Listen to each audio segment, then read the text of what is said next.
El sudor corría por mi rostro cuando levanté la pistola, mi mano temblorosa pero firme en su propósito. A los 70 años jamás imaginé que llegaría a este momento. El silencio de la madrugada de Guadalajara era cortado apenas por el sonido distante de un mariachi borracho y por el ruido de mi corazón acelerado. Frente a mí, Lucía, mi propia hija, me miraba con una mezcla de terror y desprecio que yo conocía bien. Era la misma mirada que me dirigió aquel maldito domingo cuando me llamó animal delante de toda la familia. «Papá, por favor», susurró, sus manos extendidas en súplica. «No entiendes lo que estás haciendo». Una sonrisa amarga se formó en mis labios resecos por el calor del desierto. ¿Cómo se atrevía a decir que yo no entendía? Yo, que pasé 50 años partiendo el lomo en los campos de agave para que ella pudiera estudiar, para que tuviera una vida mejor que la mía. Yo, que vendí mi propia dignidad pedazo por pedazo para construir su futuro con mis manos callosas. «Ahora vas a descubrir quién realmente es el animal aquí, mija», murmuré, mi voz ronca haciendo eco por las paredes de adobe de la vieja casa donde ella nació. El metal frío del arma pesaba en mi mano como toda la traición que ella había depositado en mi pecho. Pero antes de continuar esta historia hasta su desenlace inevitable, necesito que entiendas cómo llegamos hasta aquí. Cómo un hombre honrado puede transformarse en algo que ni él mismo reconoce. Antes de continuar, suscríbete al canal y dime en los comentarios desde dónde nos estás escuchando. Mi nombre es Ernesto Ramírez. La humillación tiene sabor de sal y gusto de sangre en la boca. Era domingo 3 de junio, cuando mi vida se partió a la mitad como un agave seco bajo el sol despiadado de Jalisco. El calor subía de las piedras de la calle en ondas visibles, distorsionando la realidad como un espejo roto, pero nada podría haberme preparado para lo que estaba por venir. Caminé hasta la casa de mi hija Lucía con el paso cansado de quien cargó el mundo en las espaldas por 7 décadas. Mis guaraches de cuero golpeaban contra el asfalto caliente, marcando el ritmo de toda una vida de trabajo duro. En las manos llevaba un regalo para mi nieta más pequeña, una muñeca de trapo que había costado 200 pesos, dinero que había guardado centavo por centavo de mi flaca pensión de 3,000 pesos mensuales. El olor de carnitas y tortillas recién hechas venía de la cocina cuando empujé el portón de hierro. Voces familiares hacían eco por el patio, mis hermanos, cuñados, sobrinos. Toda la familia Ramírez reunida, como en los viejos tiempos, cuando aún estábamos unidos por algo más fuerte que la obligación. «¡Abuelo!», gritó mi nieta Isabel, de apenas 6 años, corriendo hacia mí con los bracitos abiertos. Sus ojos brillaban con esa pureza que solo los niños poseen, antes de que la vida les enseñe la crueldad de los adultos. La tomé en brazos, sintiendo mi corazón calentarse a pesar del peso de los años. Olía a jabón de rosas e inocencia. Por un momento olvidé el cansancio que me acompañaba desde que dejé de trabajar en los campos, a los 68 años, cuando mi cuerpo finalmente se negó a continuar. «Te traje algo, princesita», dije, entregándole la muñeca envuelta en papel de regalo colorido que había pedido prestado a la vecina. Lucía apareció en la puerta de la cocina, secándose las manos en un trapo de cocina bordado. A los 34 años se había convertido en una mujer elegante, con cabello siempre arreglado y ropa que costaba más que mi ingreso de un mes. Graduada en administración, trabajaba en una oficina en el centro de Guadalajara, ganando lo que yo nunca soñé ver en toda una vida. «Papá», dijo, su tono ya cargado de algo que yo no lograba identificar. «Llegaste a tiempo. Estábamos hablando de ti». Algo en la forma como dijo «de ti» me hizo contraer el estómago. Puse a Isabel en el suelo y la vi correr a jugar con su muñeca nueva, ajena a la tensión que comenzaba a formarse en el aire como la electricidad antes de una tormenta. En el patio, mis hermanos Miguel y Rafael estaban sentados a la sombra de una jacaranda, cervezas Corona heladas en las manos. Sus esposas, Carmen y Rosa, conversaban en voz baja, pero pararon cuando me vieron. El silencio descendió sobre todos como una mortaja. «Siéntate, hermano», dijo Miguel, haciendo un gesto hacia una silla de plástico blanca. A los 68 años, aún trabajaba como albañil, sus manos ásperas sosteniendo la cerveza con familiaridad. «Necesitamos platicar». Me senté lentamente, mis huesos protestando contra el movimiento. El calor del mediodía hacía vibrar el aire y el olor de tierra seca mezclado con flores de bugambilia creaba esa atmósfera densa típica del verano en Jalisco. «¿De qué quieren platicar?», pregunté, aunque ya sabía que no sería nada bueno. Lucía se acercó, cruzando los brazos sobre el pecho.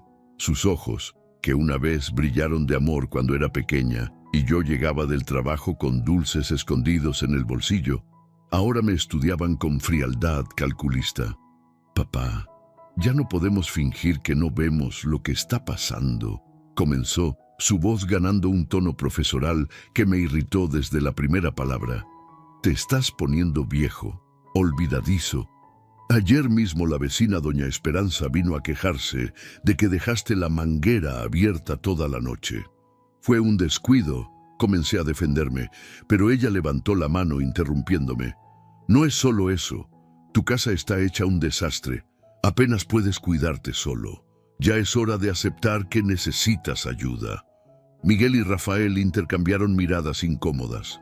Sus esposas continuaban en silencio, pero yo podía sentir sus ojos evaluándome como si fuera un animal enfermo que necesita ser sacrificado. «¿Qué tipo de ayuda?», pregunté, mi voz saliendo más ronca de lo normal. «Encontramos un lugar perfecto», dijo Lucía, y sus palabras cayeron como piedras en mi pecho. «Casa de Reposo San José, aquí mismo en Guadalajara. Está limpio, organizado, tiene enfermeras las 24 horas. Vas a tener compañía, actividades». «¿Casa de reposo?». La frase salió de mi boca como una blasfemia. «Estás hablando de un asilo». «No es un asilo, papá. Es un lugar donde personas de tu edad pueden vivir con dignidad, recibiendo los cuidados que merecen». Dignidad. La palabra hizo eco en mi mente como una broma cruel. ¿Dónde estaba mi dignidad cuando me rompí la espalda trabajando 16 horas al día para pagar sus estudios? ¿Dónde estaba su preocupación por mi dignidad cuando vendí mi única vaca para comprar los libros de la universidad?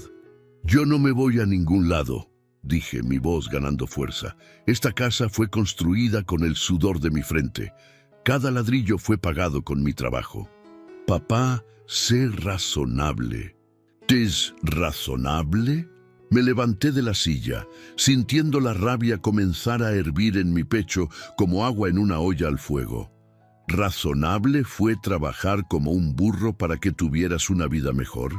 ¿Razonable fue nunca tomarme un día libre, ni cuando estaba enfermo, para que no faltara comida en la mesa? El patio se quedó en silencio. Hasta los niños pararon de jugar, sintiendo la tensión en el aire. El sonido distante de una banda de mariachi venía de la calle, sus guitarras y trompetas haciendo eco entre las casas como fantasmas de tiempos más felices. «Eso es exactamente el problema», dijo Lucía, su voz ganando una dureza que me cortó como vidrio.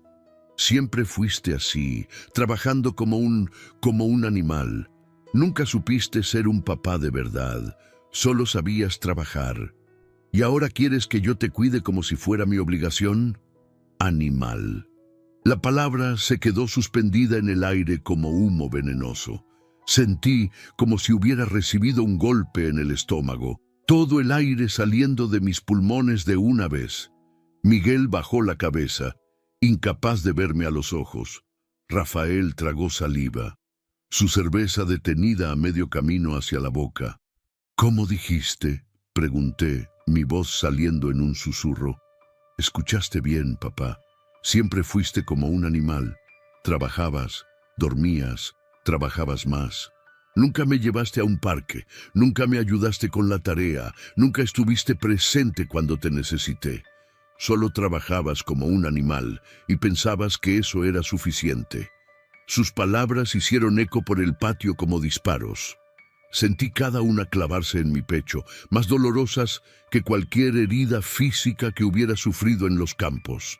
Carmen se tapó la boca con la mano, horrorizada. Rosa movió la cabeza, desaprobando. Pero lo peor de todo fue ver a mi nieto Mateo, de 18 años, parado en la puerta de la casa. Lágrimas corrían por su rostro joven, mientras miraba a su madre con una expresión de horror y desilusión que nunca olvidaría. «Mamá», murmuró, su voz entrecortada, «¿cómo puedes hablarle así al abuelo?» Lucía se volteó hacia él con rabia. «No te metas en esto, Mateo. ¿No entiendes?» «Sí entiendo», dijo mi nieto, limpiándose las lágrimas con el dorso de la mano. «Entiendo que mi abuelo trabajó toda la vida para darte una vida mejor, y ahora lo tratas como basura». El silencio que siguió fue ensordecedor. Solo el sonido del viento en las hojas de la jacaranda y el eco distante de la música de mariachi llenaban el vacío dejado por las palabras crueles de mi hija. Miré todos los rostros a mi alrededor, algunos avergonzados, otros sorprendidos, pero ninguno dispuesto a defenderme. 50 años de sacrificio, de trabajo honrado, de amor silencioso, expresado a través de cada peso ganado y cada comida puesta en la mesa. Todo reducido a una palabra: animal. Me levanté lentamente, sintiendo mis 70 años pesar como montañas en mis hombros. Mi dignidad había sido asesinada en público, pero algo dentro de mí, algo que pensé que estaba muerto hacía mucho tiempo, comenzó a despertar. «Está bien, mija», dije, mi voz más calmada de lo que esperaba. «Si así es como me ves».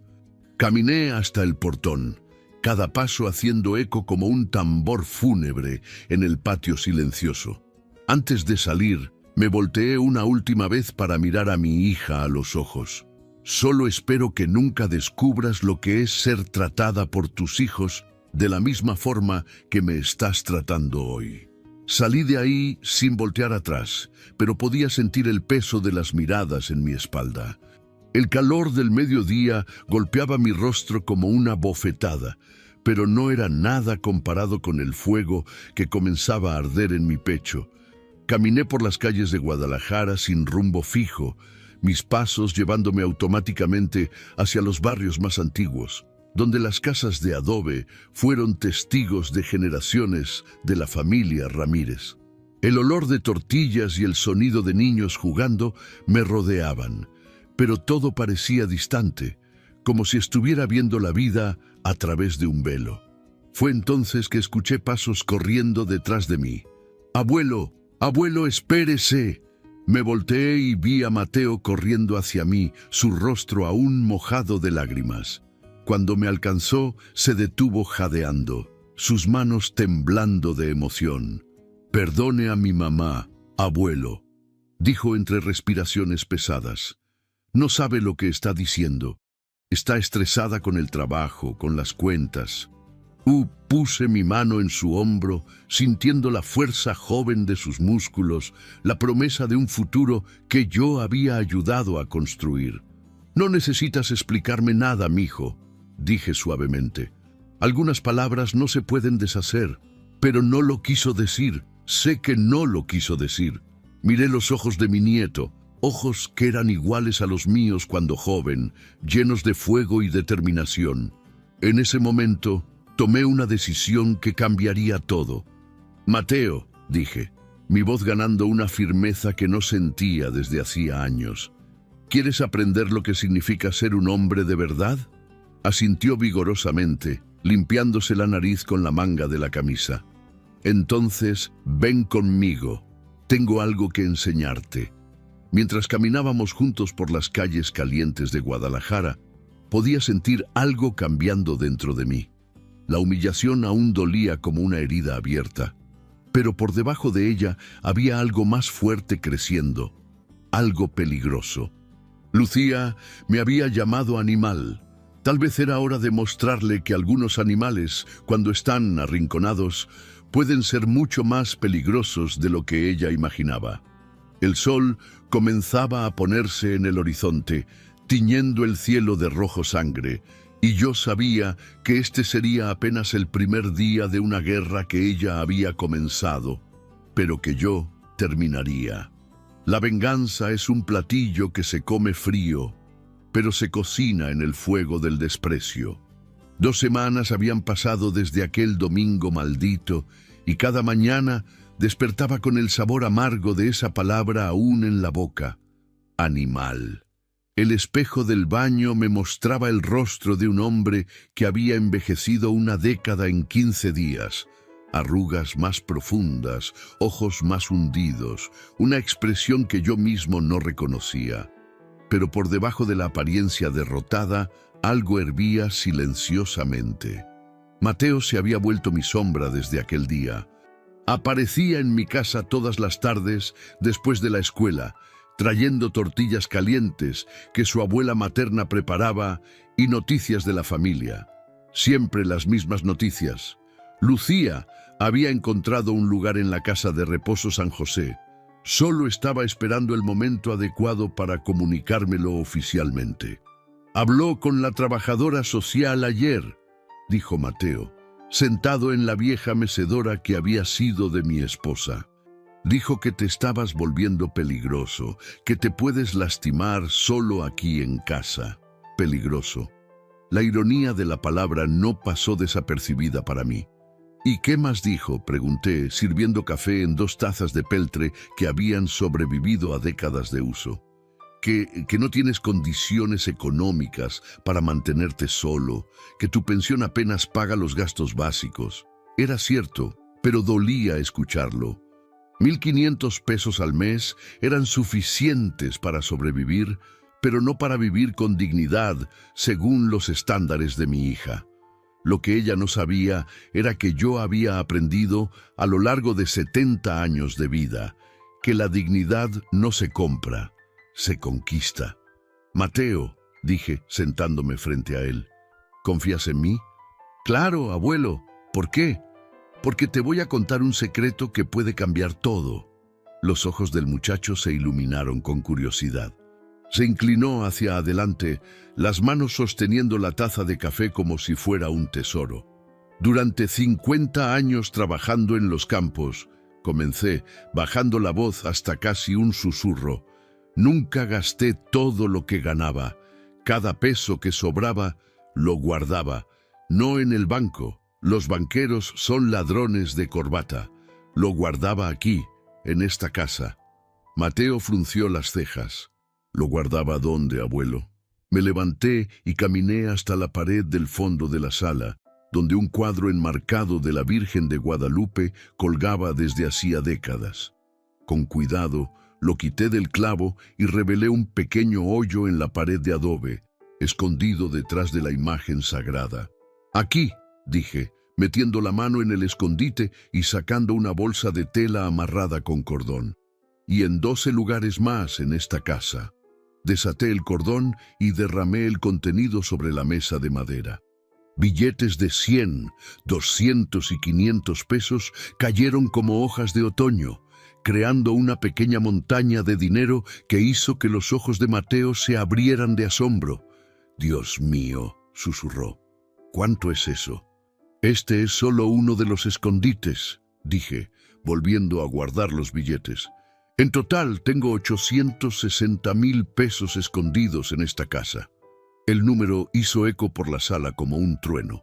Era una cantidad que representaba más de 40 años de mi pensión actual, dinero suficiente para vivir cómodamente por una década entera.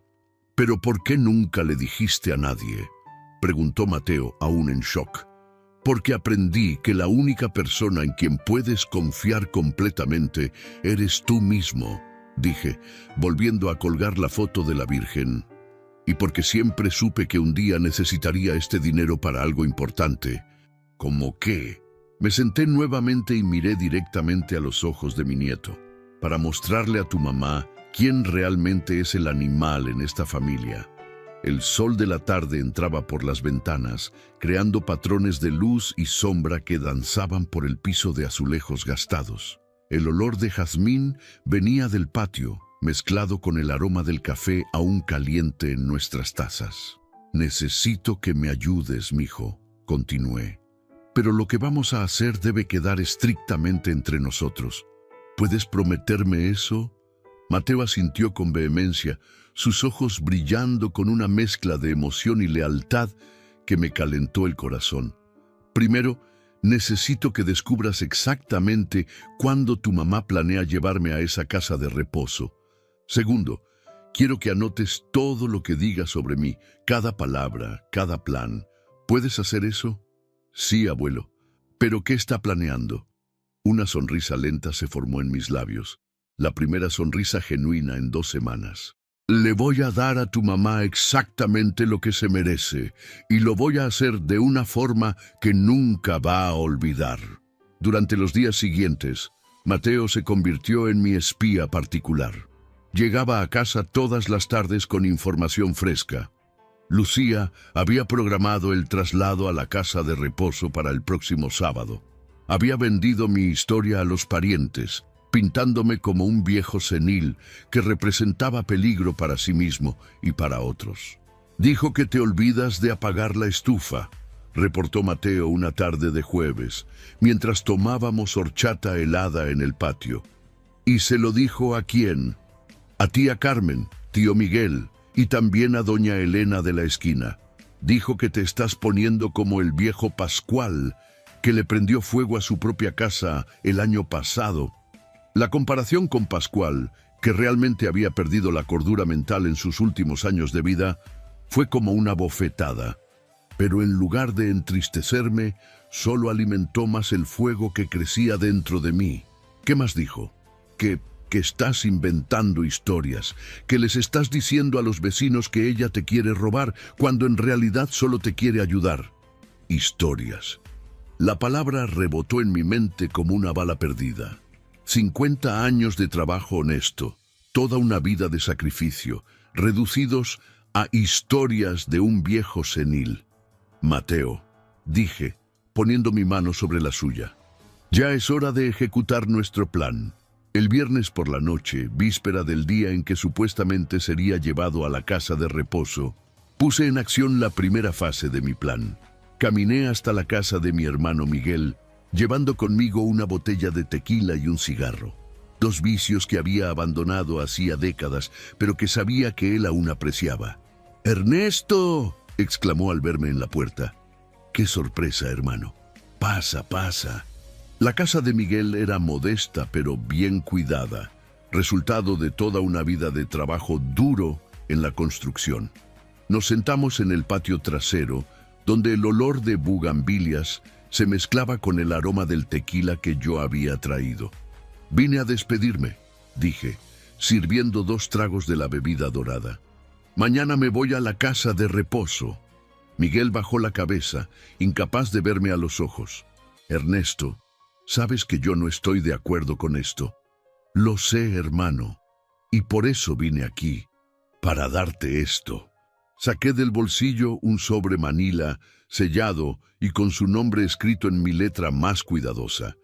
Adentro había 5,000 pesos, una pequeña fortuna para alguien que ganaba por día. «¿Qué es esto?», preguntó, retrocediendo como si el sobre estuviera en llamas. «Es para ti, Carmen. Sé que las cosas están difíciles y quiero que tengan algo para los momentos duros. No puedo aceptar esto, Ernesto». «¿De dónde sacaste tanto dinero?». «Lo guardé toda la vida», dije, forzando las lágrimas a aparecer en mis ojos. No fue difícil, considerando la humillación que había sufrido. Siempre soñé con dejar algo para la familia, pero parece que ahora ya no tendré más oportunidad. Miguel tomó el sobre con manos temblorosas, sus propias lágrimas comenzando a correr por su rostro curtido por el sol. «Hay más sobres», continué, mi voz entrecortada por la emoción calculada. «Uno para Rafael, otro para ti y algunos para vecinos que fueron buenos conmigo a lo largo de los años. Quiero que los repartas después de que me vaya. Ernesto, solo prométeme una cosa, hermano. Si algún día descubres que yo no me estaba volviendo senil, que aún tenía fuerzas para cuidarme solo, acuérdate de este momento, acuérdate de quién me sacó de casa y por qué. Dejé a Miguel llorando en su patio, con el sobre en las manos y una semilla de duda plantada en su mente. Hice lo mismo con Rafael, con doña Elena, con don Aurelio del mercado y con 6 personas más estratégicamente elegidas. Al final de la noche había repartido 40,000 pesos y creado una red de testigos que nunca olvidaría mi generosidad en el último día de libertad. Volví a casa y encontré a Mateo esperándome, ansioso por saber cómo había ido. «Perfecto, mijo», dije, sirviendo café para ambos. «Ahora viene la parte más importante. Mañana, cuando tu mamá llegue a buscarme, vas a estar aquí y vas a ver una actuación que nunca olvidará». «¿Qué va a hacer, abuelo?» «Le voy a dar exactamente lo que está esperando», dije, mi sonrisa ensanchándose en la oscuridad de la cocina iluminada apenas por la luz de la luna. Un animal. El reloj de pared marcaba las 11 de la noche cuando finalmente me fui a dormir, pero el sueño no llegó fácilmente. Me quedé mirando el techo, escuchando los sonidos nocturnos de Guadalajara, perros ladrando a lo lejos, el eco de música viniendo de algún bar, el susurro del viento en las hojas de la jacaranda. Mañana sería el día en que 50 años de humillación silenciosa llegarían a su fin. Mañana, Lucía descubriría que había subestimado gravemente al hombre que había llamado animal. Y cuando amaneciera, una guerra comenzaría, una guerra que ella había declarado, pero que yo estaba determinado a ganar. El lobo disfrazado de cordero es peligroso, pero el cordero que revela ser lobo es letal. El sábado amaneció con el cielo color plomo, anunciando la tormenta que se acercaba tanto en el tiempo como en mi vida. Desperté a las 5 de la mañana, hábito de toda una vida trabajando en el campo, y dediqué las primeras horas del día a los preparativos finales.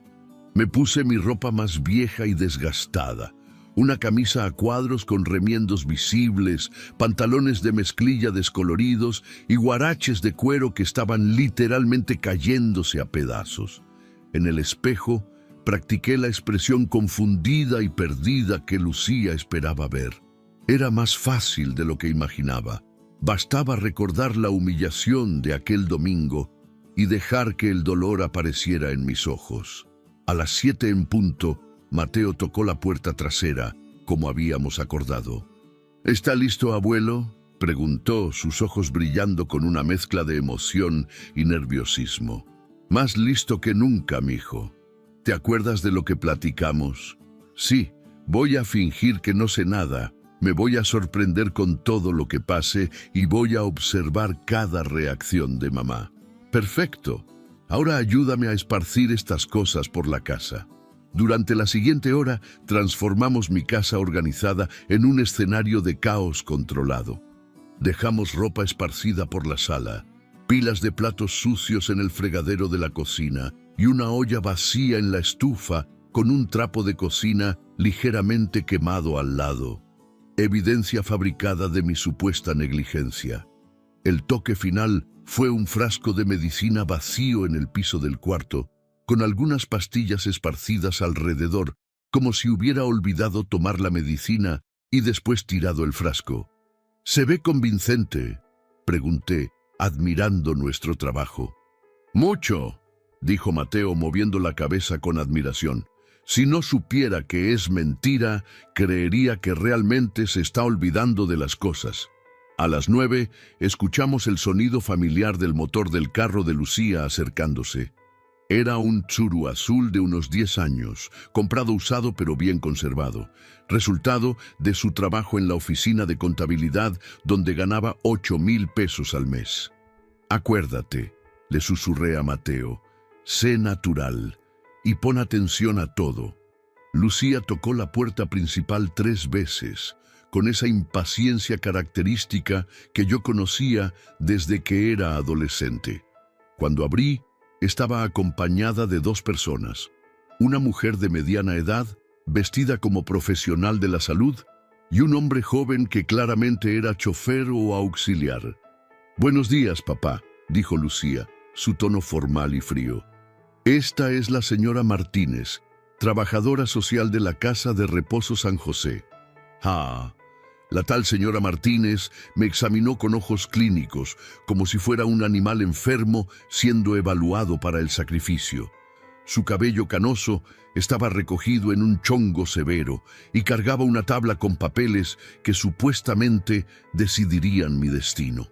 «Señor Ramírez», dijo, entrando a la casa sin ser invitada, «vine a hacer una última evaluación antes del traslado». «¿Traslado?», pregunté forzando confusión en mi voz. «¿Qué traslado? Nadie me dijo nada de un traslado». Vi a Lucía y la trabajadora social intercambiar una mirada significativa, exactamente la reacción que esperaba. Para ellas, mi confusión era una prueba más de mi deterioro mental. «Papá, ya platicamos de esto varias veces», dijo Lucía, su voz ganando ese tono condescendiente que odiaba. «Te vas a ir a un lugar donde te van a cuidar bien». «Yo no me quiero ir a ningún lado», grité, dejando que la rabia real se mezclara con la actuación. «Esta es mi casa. Construí cada pared con mis propias manos». La señora Martínez anotó algo en su tabla, probablemente sobre mi comportamiento agresivo. Lucía suspiró exageradamente, como si fuera una mártir lidiando con un niño berrinchudo. «Ya ve, señora Martínez», dijo mi hija, «siempre es así. Se confunde, luego se pone agresivo. Ayer mismo se le olvidó la estufa prendida con una olla vacía». Miré hacia la cocina, donde nuestra olla falsamente quemada estaba estratégicamente posicionada.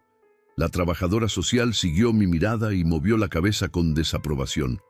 «Es común en adultos mayores con inicio de demencia», dijo la mujer, escribiendo más observaciones. «¿Ha olvidado otras cosas últimamente, señor?». Antes de que pudiera responder, Mateo apareció en la sala, fingiendo sorpresa al ver a todas esas personas en casa. «Mamá», dijo, su actuación perfecta. «¿Qué está pasando aquí?». «Mateo», Lucía dijo, su voz suavizándose ligeramente al hablar con su hijo. «Vine por tu abuelo. Se va a ir a vivir a un lugar mejor, donde lo van a cuidar bien». «¿Vivir dónde?», Mateo preguntó, sus ojos abriéndose con sorpresa genuina.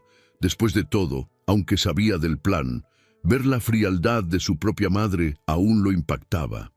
«En la Casa de Reposo San José», respondió la trabajadora social. «Es un lugar muy bueno, con actividades recreativas, médico disponible, alimentación balanceada». «Pero está bien aquí», protestó Mateo, mirando alrededor de la casa propositalmente desordenada. «O sea, está un poco desorganizado, pero...». «¿Un poco?», Lucía soltó una risa amarga. «Mira este lugar, Mateo. Tu abuelo claramente ya no puede cuidarse solo». Fue entonces que ejecuté la parte más arriesgada de mi plan. Caminé lentamente hacia la cocina, tomé la olla quemada y la traje a la sala, mirándola con expresión confundida. Yo no me acuerdo de haber cocinado ayer», murmuré, moviendo la cabeza como si estuviera genuinamente perdido. ¿Será que realmente se me olvidó la estufa prendida? El efecto fue inmediato. La trabajadora social hizo más anotaciones. Lucía cruzó los brazos con satisfacción y hasta el chofer me miró con lástima. «¿Ve?», dijo mi hija. «Ni se acuerda. Ayer mismo doña Elena vino a quejarse de que dejó la manguera del patio abierta toda la noche, inundando su patio». Eso era cierto. Había olvidado la manguera a propósito el jueves, como parte de la preparación. «Señor Ramírez», dijo la trabajadora social, su voz ganando un tono maternal falso, «entiende que necesita ayuda. En la casa de reposo tendrá enfermeras, medicinas a tiempo, alimentación adecuada. Pero yo Yo tengo dinero, dije, fingiendo desesperación. Puedo pagarle a alguien para que me cuide aquí. Papá, ¿qué dinero? Lucía se rió nuevamente. Tu pensión apenas cubre tus gastos básicos. Deja de inventar historias. Historias. Ahí estaba esa palabra otra vez, cortando como una navaja oxidada. ¡No son historias!, grité, dejando que la indignación real apareciera. Tengo dinero guardado, puedo probarlo. ¿Dónde, papá? ¿Dónde está ese dinero? Lucía preguntó, claramente divertida, con lo que consideraba el delirio de un viejo senil. Fue entonces que hice algo que ella jamás esperaría. Caminé hasta la pared donde estaba la foto de la Virgen de Guadalupe, la quité del clavo y metí la mano en el hoyo detrás de la imagen. Aquí, dije, sacando la bolsa de tela y derramando los billetes sobre la mesa de la sala. El silencio que siguió fue ensordecedor. Lucía se quedó con la boca abierta, la trabajadora social dejó de escribir y hasta el chofer se acercó para ver mejor. «Dios mío», susurró Lucía, sus ojos fijos en la pila de dinero. «¿De dónde? ¿Cómo?»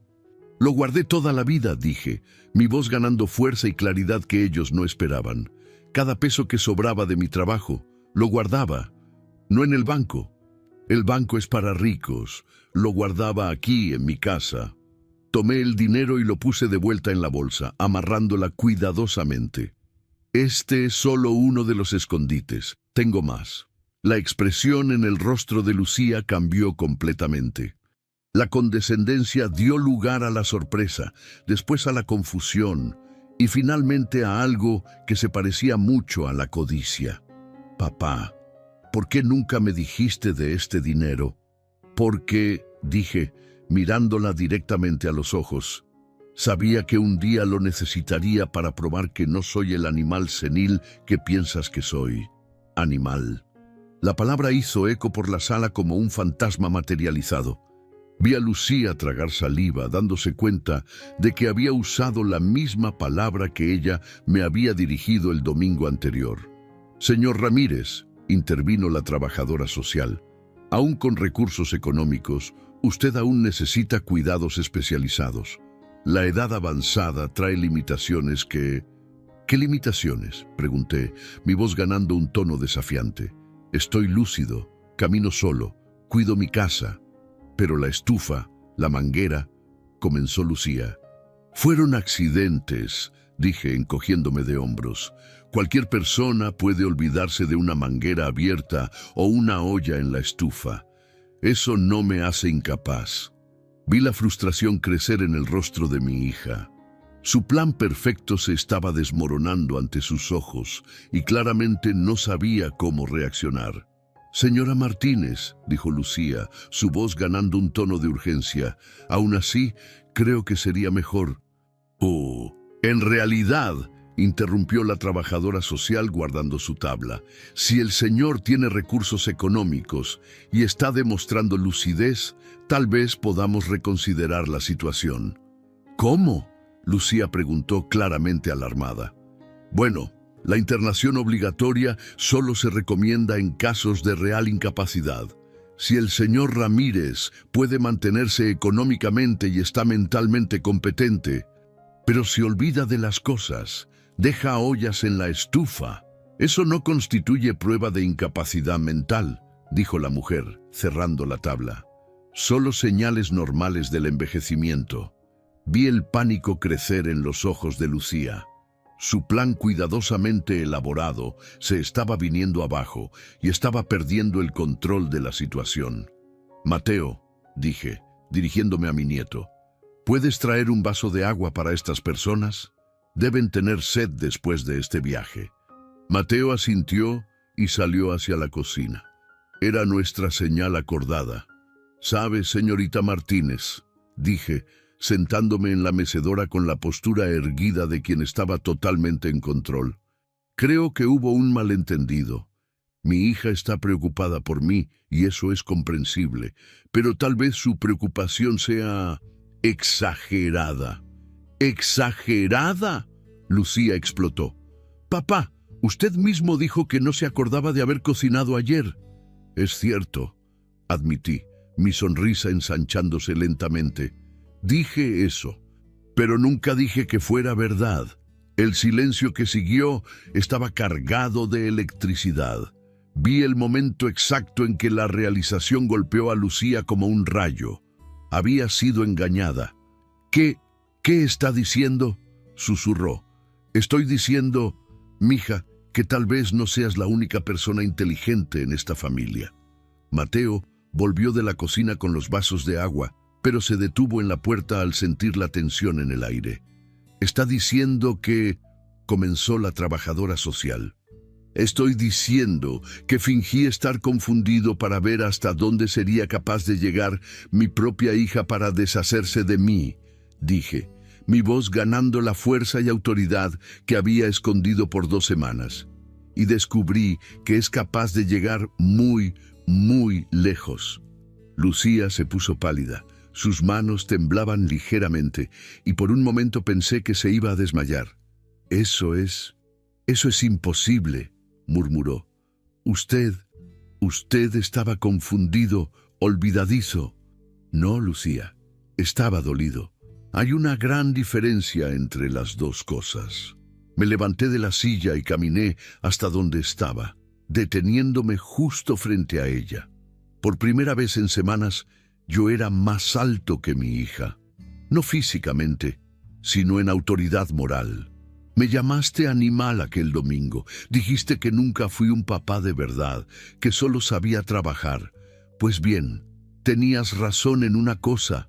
Soy un animal, pero no el tipo de animal que pensabas. Mi voz bajó a un susurro que ella tuvo que esforzarse para escuchar. Soy el tipo de animal que protege a su familia con la propia vida. El tipo que trabaja 16 horas al día para darles educación a los hijos. El tipo que guarda cada centavo por 50 años para asegurarse de que sus seres queridos nunca pasen necesidad. Paré por un momento, dejando que las palabras hicieran efecto. Pero también soy el tipo de animal que cuando es traicionado por aquellos que más ama, puede volverse muy, muy peligroso. La amenaza implícita flotó en el aire como humo venenoso. Lucía dio un paso hacia atrás, sus ojos muy abiertos de miedo y comprensión. «Papá, ¿tú qué?», pregunté, mi voz cortante como vidrio. «¿Me vas a pedir perdón? ¿Vas a decir que todo fue un malentendido?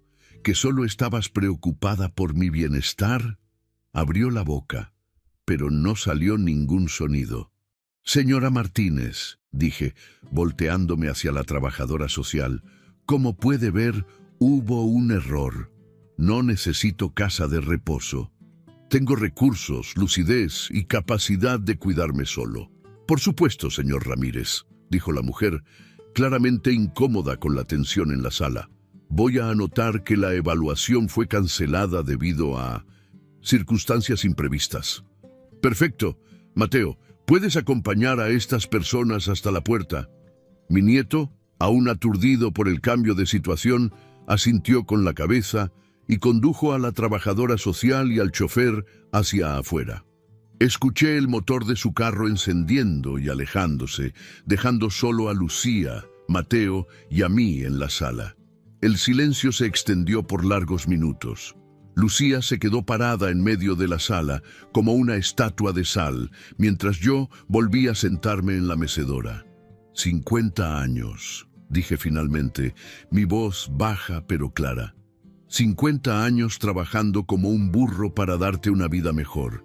Y en el primer momento en que pensaste que estaba vulnerable, trataste de tirarme como basura vieja. «Papá, yo solo quería...». «Querías deshacerte de mí», interrumpí. «No trates de mentir ahora, ya mentí suficiente por un día». Lucía comenzó a llorar, lágrimas que podrían haberme conmovido algunas semanas atrás, pero que ahora me parecían tan falsas como mi propia actuación había sido.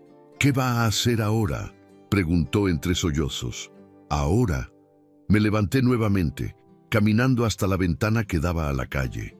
«Ahora vas a descubrir lo que significa tener un papá que ya no es el cordero manso que pensabas conocer». Me volteé para encararla una última vez antes de que se fuera. «Y Lucía, La próxima vez que pienses en llamarme animal, acuérdate de que algunos animales tienen memoria muy larga. Salió corriendo de la casa, sus lágrimas dejando un rastro de sal en el piso de la sala. Mateo y yo nos quedamos solos, el sonido de sus sollozos perdiéndose en la distancia. «Dios mío, abuelo», dijo Mateo, sus ojos brillando de admiración. Eso fue increíble». «Eso fue apenas el comienzo, mijo», dije, volviéndome a sentar.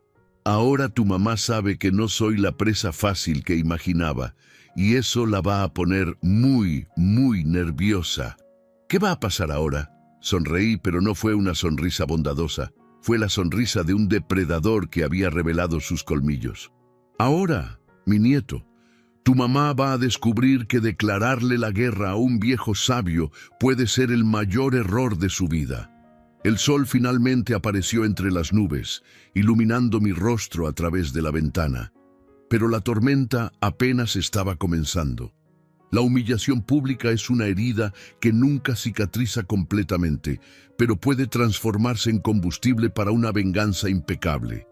3 días habían pasado desde mi resurrección frente a la trabajadora social, y las noticias corrían por las calles de nuestro barrio como fuego en pasto seco. Doña Elena, que había recibido 1000 pesos de mi supuesta despedida, regó la historia por todo el mercado. Don Aurelio les contó a sus clientes en la tienda. En 48 horas, medio Guadalajara sabía que Lucía Ramírez había tratado de meter a su propio padre en un asilo y descubierto que tenía casi 1 millón de pesos escondidos en casa. Era exactamente lo que yo quería. Mateo llegó el lunes en la tarde con los ojos rojos y expresión perturbada. Lo encontré sentado en el escalón de la puerta trasera, la cabeza entre las manos. «¿Qué pasó, mijo?», pregunté, sentándome a su lado. «Fue terrible, abuelo. Terrible. Cuéntame». Levantó la cabeza y vi lágrimas frescas corriendo por su rostro joven. El domingo, después de que mamá regresó a casa, se puso como loca. Gritaba, lloraba, aventaba cosas. Decía que usted la había humillado, que la había hecho quedar mal frente a extraños. ¿Y qué más? Le habló por teléfono a tío Miguel, a tío Rafael, a toda la familia. Trató de explicar lo que había pasado, pero nadie le creyó. Todos sabían del dinero que usted había dado el viernes. Tío Miguel le contó a todo mundo de los 5,000 pesos. Una sonrisa de satisfacción se formó en mis labios. Mi estrategia estaba funcionando perfectamente. Continúa. Entonces se puso furiosa y dijo que usted había planeado todo desde el principio, que había fingido estar senil para hacerla ver como una hija cruel. Y entonces... Mateo se detuvo tragando saliva. ¿Y entonces qué? Y entonces dijo que iba a probar que usted es un viejo manipulador y peligroso. Dijo que no iba a descansar hasta que todo mundo viera quién es usted realmente. Interesante. Lucía había declarado guerra abierta. Eso facilitaría mucho mis próximos movimientos. ¿Qué más dijo? Que iba a contratar un abogado, que iba a probar que usted está mentalmente incapacitado y conseguir la tutela de sus bienes. Dijo que todo ese dinero debería ser de ella por derecho, ya que fue ella quien lo cuidó todos estos años. La hipocresía de mi hija me dejó genuinamente impresionado. ¿Cuidarme? Apenas venía a visitarme una vez al mes antes de decidir que era un estorbo. ¿Y tú, Mateo, qué le dijiste? Yo le dije que creía que estaba equivocada, que usted siempre fue un buen abuelo, que nunca me pareció confundido o incapacitado. Me miró con ojos suplicantes. ¿Hice bien? Hiciste perfecto, mijo. Perfecto. Me levanté y caminé hasta donde guardaba mi dinero. Esta vez saqué 2,000 pesos y se los entregué a Mateo. ¿Qué es esto?, preguntó sorprendido. Es para ti, para tus gastos, tus estudios, tus necesidades. Pero, abuelo, no puedo aceptar. Puedes y vas a aceptar. ¿Y sabes por qué? Porque a diferencia de tu mamá, me mostraste lealtad cuando más la necesitaba. Eso merece ser recompensado. Mateo guardó el dinero con manos temblorosas, aún sin creer la cantidad. Ahora, dije, sentándome otra vez a su lado, necesito que me ayudes con la siguiente fase del plan. ¿Qué quiere que haga? Quiero que sigas siendo mis ojos y oídos en su casa. Pero esta vez, quiero que anotes todo. Cada conversación telefónica, cada visita, cada plan que haga. ¿Puedes hacer eso? Claro. ¿Pero para qué? Porque tu mamá cometió un error muy grave, Mateo. Asumió que yo era solo un viejo inofensivo que podía manipular y desechar cuando quisiera. Ahora va a descubrir que algunas personas, cuando las arrinconian contra la pared, pueden responder de formas que jamás imaginaron. Durante los 3 días siguientes, Mateo se convirtió en mi informante particular. Llegaba todos los días con reportes detallados de los movimientos de Lucía. El martes, fue al centro de la ciudad y habló con un abogado. Doctor Hernández, la oficina está en la avenida Chapultepec. Cuando regresó, estaba más calmada, más confiada. El miércoles, les habló por teléfono a todos los tíos otra vez. Esta vez estaba diferente. Hablaba como si tuviera un plan. Dijo que iban a ver la verdad sobre usted muy pronto. El jueves, el doctor Hernández vino a la casa. Estuvieron platicando 2 horas en la sala. Lo escuché explicando sobre incapacidad legal, tutela, esas cosas. Ella anotaba todo. El viernes, organizó una reunión familiar para el domingo. Dijo que va a presentar evidencias de que usted está mentalmente incapaz y que necesita ser internado. El doctor Hernández va a estar presente. Perfecto. Lucía estaba cavando su propia tumba, y yo ni siquiera necesitaba sostener la pala. Mateo, dije después de escuchar el reporte del viernes, el domingo va a ser un día muy importante. Necesito que hagas exactamente lo que te voy a pedir, en el orden que te voy a decir. ¿Puedes? Sí, abuelo. Primero, llega a su casa a las 2 de la tarde, 1 hora antes de la reunión. Segundo, cuando todo mundo esté reunido, vas a decir que trajiste una sorpresa para la familia. Tercero, me vas a llamar al celular y me vas a pasar el teléfono. ¿Puedes hacer eso? Claro, pero ¿va a aparecer en la reunión? No físicamente, pero mi voz va a estar ahí. Y lo que voy a decir va a acabar con los planes de tu mamá de una vez por todas. El sábado hice algunos preparativos finales. Visité a mi viejo amigo Joaquín, que trabajaba como escribano en el registro civil del centro de la ciudad. Por 300 pesos me ayudó a redactar algunos documentos que sabía que serían útiles muy pronto. También pasé por la casa de cada uno de los parientes que habían recibido dinero el viernes anterior. A cada uno les conté una versión ligeramente diferente de la misma historia. Lucía había tratado de robarme, hacerme pasar por loco y apropiarse del dinero que había guardado toda la vida. Imagínense nada más, le dije a Carmen, esposa de Miguel. Tratar de meter al propio padre en un asilo para robarle sus ahorros. ¿Qué tipo de hija hace una cosa así? Es terrible, don Ernesto, respondió, moviendo la cabeza con indignación. Yo crié a mis hijos mejor que eso. Yo también pensaba que había criado bien a la mía, dije, dejando que la tristeza apareciera en mi voz. Pero parece que me equivoqué. Repetí variaciones de la misma conversación con Rosa, con doña Elena, con don Aurelio y con todos los demás. Cuando terminé, había plantado semillas de indignación en todo el barrio. Lucía no sabía todavía, pero ya había perdido la batalla por la opinión pública. El domingo llegó con sol fuerte y cielo despejado, el clima perfecto para lo que había planeado. A las 2:30 de la tarde, mi celular sonó. «Abuelo», era la voz de Mateo susurrando. «Ya están todos aquí, tío Miguel, tío Rafael, tía Carmen, tía Rosa y el abogado». «Perfecto, ahora haz lo que acordamos». Escuché a Mateo alejarse del teléfono y su voz gritando en la casa. «¡Atención, todo mundo! ¡Tengo una sorpresa!» «¿Qué sorpresa, mijo?» Escuché la voz de Miguel al fondo. Mi abuelo quiere hablar con ustedes. Está en el teléfono. Hubo un momento de silencio, después voces confundidas mezclándose. ¿Ernesto? Era la voz de Rafael. ¿Estás ahí?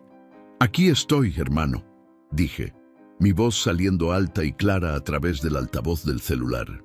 Y me imagino que todos ustedes están curiosos por saber por qué no aparecí en esta reunión. Papá, fue la voz de Lucía, tensa y controlada. ¿Por qué no viniste? Te estábamos esperando. Ah, me estabas esperando. ¡Qué interesante! Y dime, mija, ¿de qué exactamente iban a platicar sobre mí en mi ausencia? Silencio total. Podía imaginar a Lucía intercambiando miradas nerviosas con el abogado.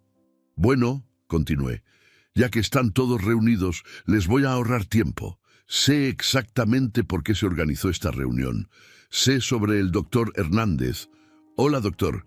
Espero que le estén pagando bien por su tiempo. Y sé sobre los planes de interdicción que mi querida hija está tramando. ¿Cómo usted? Comenzó Lucía. ¿Cómo sé? Fácil. A diferencia de lo que piensas, mija, no soy un viejo senil e indefenso. Solo soy un hombre que fue subestimado por su propia hija. Mi voz se endureció. Ahora pongan atención todos ustedes, porque voy a decir esto solo una vez. Lucía trató de meterme en un asilo basándose en mentiras. Cuando eso no funcionó, decidió intentar una interdicción legal para tomar control de mis bienes. ¿Saben lo que eso significa? Papá, trató Lucía. Significa que mi propia hija está tratando de robarme. No hay otra palabra para eso. Es robo, puro y simple. Eso no es cierto, gritó Lucía perdiendo el control. Yo solo quiero que lo cuiden bien. ¡Mentira! Mi voz hizo eco a través del teléfono como un trueno. ¿Quieres mi dinero? Descubriste que tengo casi 1 millón de pesos guardados y decidiste que sería más fácil declararme incapaz que esperar a que me muriera naturalmente. El silencio que siguió fue absoluto. Podía imaginar el shock en los rostros de mis hermanos, la pena del abogado, la furia impotente de Lucía. Doctor Hernández, continué. Me imagino que mi hija no mencionó que soy perfectamente capaz de manejar mis propios asuntos, que tengo documentos comprobando mi sanidad mental, firmados por 3 médicos diferentes esta semana, o que tengo grabaciones de conversaciones donde ella admite que está haciendo esto por mis bienes. Eso era mentira. No tenía grabaciones, pero ellos no lo sabían. ¿Qué grabaciones?, preguntó el abogado, su voz profesional tratando de enmascarar el nerviosismo. Las que se hicieron con el conocimiento y consentimiento de testigos respetables. Mentí descaradamente. Grabaciones donde mi hija deja bien claro que sus motivos son puramente económicos. Eso es imposible, tartamudeó Lucía. Miguel, Rafael, dije, ignorando a mi hija, ustedes conocen su carácter mejor que yo. ¿Creen que una mujer capaz de tratar de meter a su propio padre sano en un asilo no sería capaz de mentir sobre sus motivaciones? Ernesto, dijo Miguel, su voz pesada, esto está muy confuso. No hay nada confuso en esto, hermano. Es muy simple. Su sobrina trató de robarme. La descubrieron y ahora está desesperada por inventar justificaciones legales para lo que es esencialmente un crimen. ¡Papá, pare con eso!, gritó Lucía. Está distorsionando todo. ¿Estoy? Entonces explícame frente a toda la familia, ¿por qué trataste de internarme sin consultarme? ¿Por qué contrataste un abogado para cuestionar mi capacidad mental? ¿Por qué estás tan interesada en controlar mis bienes ahora que descubriste que tengo dinero? Lucía no respondió. No podía responder, porque cualquier cosa que dijera solo confirmaría sus verdaderas motivaciones. Doctor Hernández, dije, debo informarle que cualquier intento de cuestionar mi capacidad mental será contestado por un equipo de abogados mucho más experimentados que usted. Y debo avisarle también que está siendo grabado en este momento, así que todo lo que diga puede ser usado en su contra en un proceso por conspiración para cometer fraude. Otra mentira, pero efectiva. Yo creo que hay un malentendido aquí, dijo el abogado. Tal vez sería mejor que todos se calmaran y platicaran de esto en privado. No hay nada que platicar en privado, dije firmemente. Esta reunión se acabó. Miguel, Rafael, espero que hayan aprendido algo importante hoy sobre el carácter real de mi hija. Y Lucía, me detuve dejando que el suspenso se prolongara. Lucía, cometiste el mayor error de tu vida al subestimarme. Ahora vas a descubrir las consecuencias de eso. Colgué el teléfono dejándolos a todos en el silencio y la confusión que había creado. 20 minutos después, Mateo tocó mi puerta, los ojos brillando de emoción y admiración. Abuelo, fue increíble. Mamá se puso blanca como papel. El abogado salió corriendo y los tíos la miraban como si fuera una extraña. ¿Y ella? ¿Qué dijo después de que colgué? Trató de explicar. Dijo que usted estaba mintiendo, que estaba manipulando a todo mundo. Pero nadie le creyó. Tío Miguel hasta dijo que estaba decepcionado, que nunca imaginó que ella sería capaz de una cosa así. Perfecto, absolutamente perfecto. Y ahora, abuelo, ¿qué vamos a hacer ahora? Sonreí, pero no fue una sonrisa gentil. Fue la sonrisa de un depredador que había arrinconado a su presa. Ahora, mijo, tu mamá va a descubrir que humillar a un hombre en público tiene consecuencias, y esas consecuencias apenas están empezando. El sol comenzaba a ponerse en el horizonte, tiñendo el cielo de rojo sangre. Era un color apropiado para lo que estaba por venir. Lucía me había llamado animal, había tratado de robarme, y había sido humillada a cambio, pero aún no había aprendido la lección. Tal vez era hora de enseñársela de una forma que nunca, jamás olvidaría. La verdadera venganza no es un platillo que se sirve frío. Es un banquete elaborado con paciencia y saboreado con justicia. El lunes siguiente a la desastrosa reunión familiar, desperté con la sensación de que el mundo había cambiado de eje. El aire de la mañana traía un olor diferente. Ya no era el aroma familiar de tortillas y café que siempre marcó mis amaneceres, sino algo más denso, cargado de expectativa. Mateo apareció en mi puerta antes de que terminara el desayuno, sus ojos rojos de quien había pasado la noche en vela. «Abuelo», dijo, la voz entrecortada, «pasó algo terrible». Mi corazón dio un brinco. «¿Qué fue, mijo?» «Mamá salió de casa anoche después de la reunión y no regresó. Está hospedada en el hotel del centro y hoy en la mañana...» Tragó saliva. «Hoy en la mañana fue al banco y trató de bloquear todas sus cuentas». Interesante. Lucía estaba escalando la situación más rápido de lo que había previsto. ¿Lo logró? No. El gerente dijo que necesitaría una orden judicial probando que usted es incapaz. Pero, abuelo, Mateo me miró con ojos suplicantes. Contrató otro abogado. Uno famoso, caro. Doctor Salinas. El nombre me era familiar. Roberto Salinas era conocido en Guadalajara por ganar casos imposibles usando métodos cuestionables. Si Lucía lo había contratado, estaba llevando la guerra a un nivel completamente nuevo. ¿Y cómo va a pagarle a un abogado caro como ese? Pidió un préstamo usando su casa como garantía. 300,000 pesos. 300,000 pesos. Mi hija había hipotecado su propio hogar para tratar de robarme. La ironía era casi poética. «Hay más», continuó Mateo. «Habló con una periodista del periódico El Informador. Va a dar una entrevista sobre adultos mayores que esconden fortunas y manipulan familias». Ahora había cruzado una línea que no podría ser descruzada.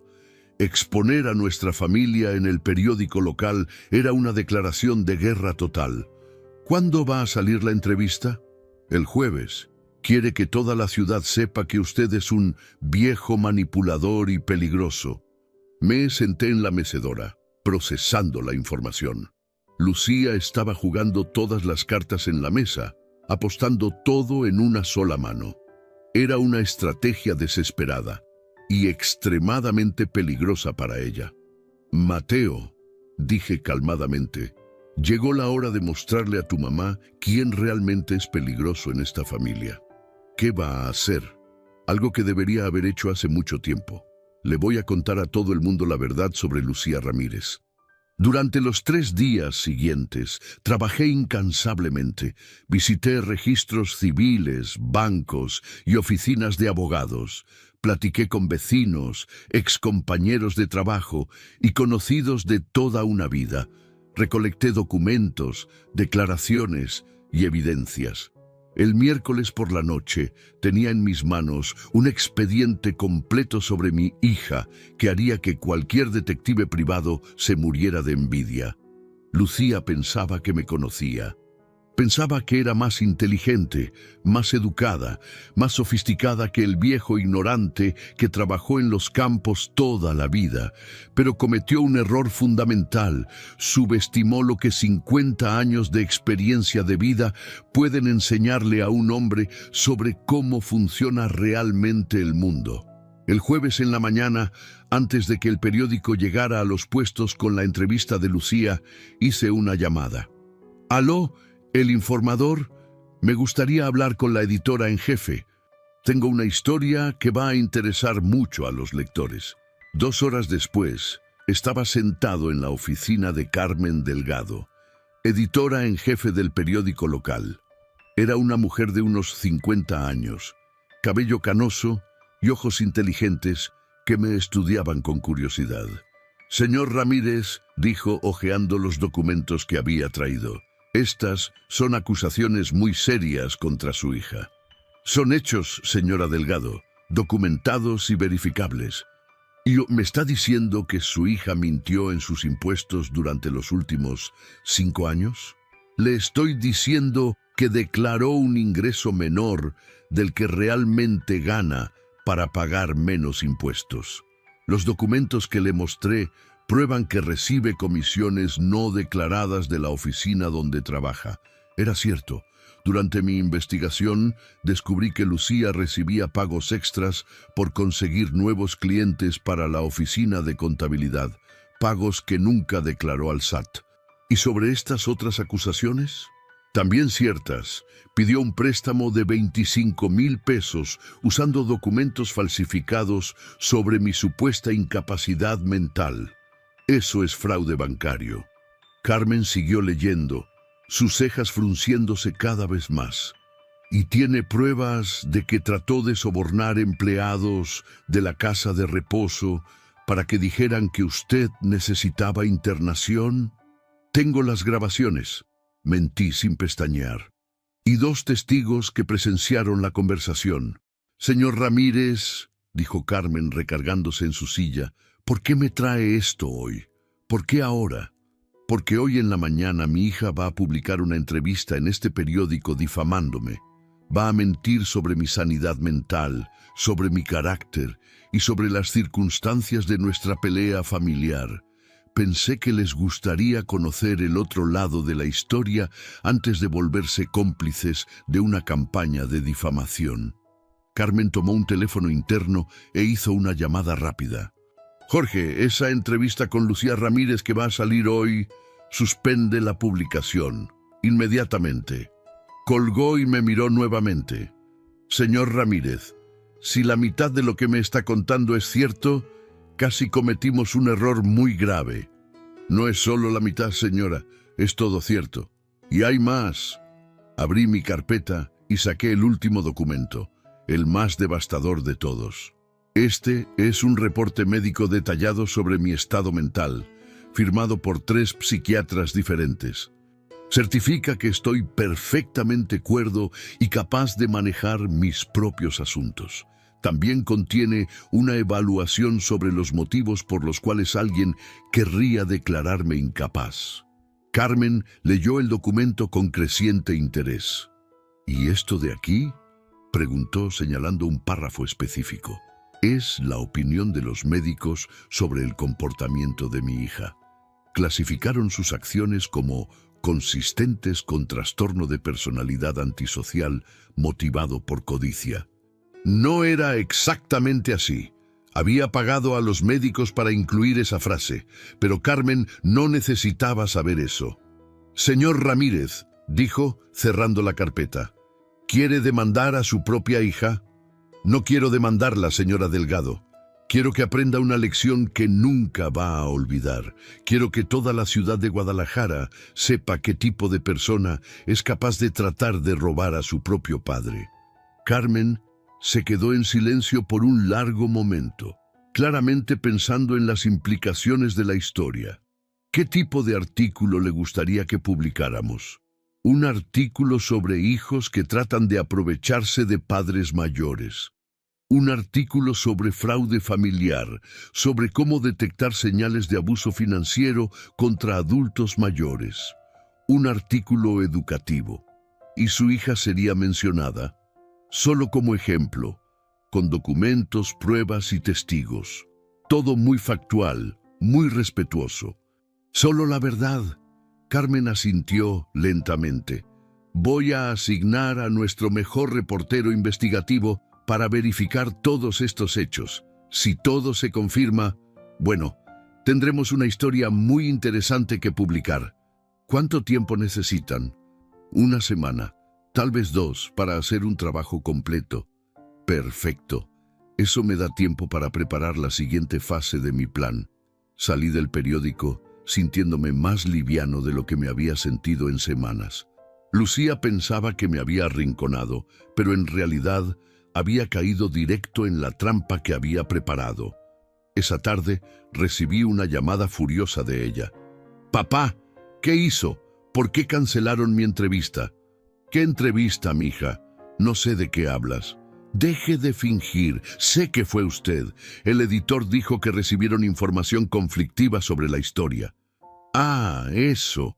Bueno, tal vez descubrieron que no toda historia tiene solo un lado. Usted está destruyendo mi vida». «¿Yo? Mija, ni salí de casa hoy. ¿Cómo puedo estar destruyendo tu vida? Sabe muy bien cómo, con sus mentiras, sus manipulaciones». «¿Mentiras?» Mi voz se endureció. «Dime, Lucía, ¿cuál parte es mentira? ¿La parte donde trataste de meterme en un asilo contra mi voluntad? ¿La parte donde trataste de bloquear mis cuentas en el banco? ¿O la parte donde falsificaste documentos para conseguir un préstamo?» Silencio del otro lado de la línea.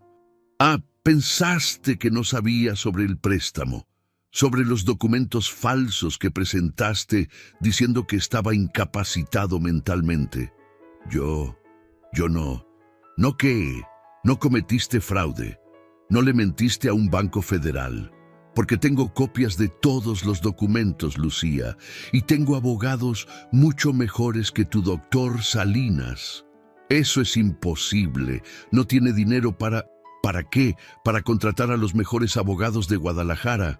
Mija, olvidaste que tengo casi 1 millón de pesos guardados. Comparado con eso, tus 25,000 prestados son dinero de niños». La escuché tragar saliva del otro lado de la línea. ¿Qué quiere? Yo no quiero nada.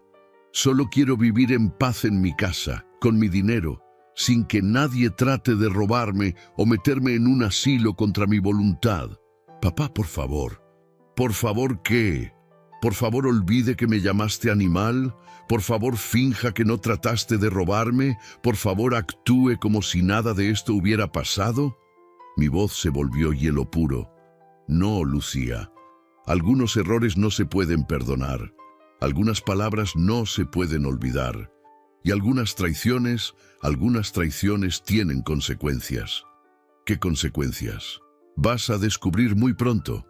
Colgué el teléfono, dejándola con sus propias dudas y miedos. Mateo llegó 1 hora después, los ojos brillando de curiosidad. «Abuelo, mamá está fuera de sí. Está diciendo que usted volteó al periódico contra ella, que está regando mentiras. ¿Y tú le crees?» «Claro que no, pero ¿qué hizo realmente?» «Solo conté la verdad, mijo, toda la verdad. ¿Y sabes qué descubrí? La verdad es mucho más poderosa que cualquier mentira». «¿Y ahora?» Sonreí, mirando por la ventana el atardecer dorado que pintaba las calles de Guadalajara.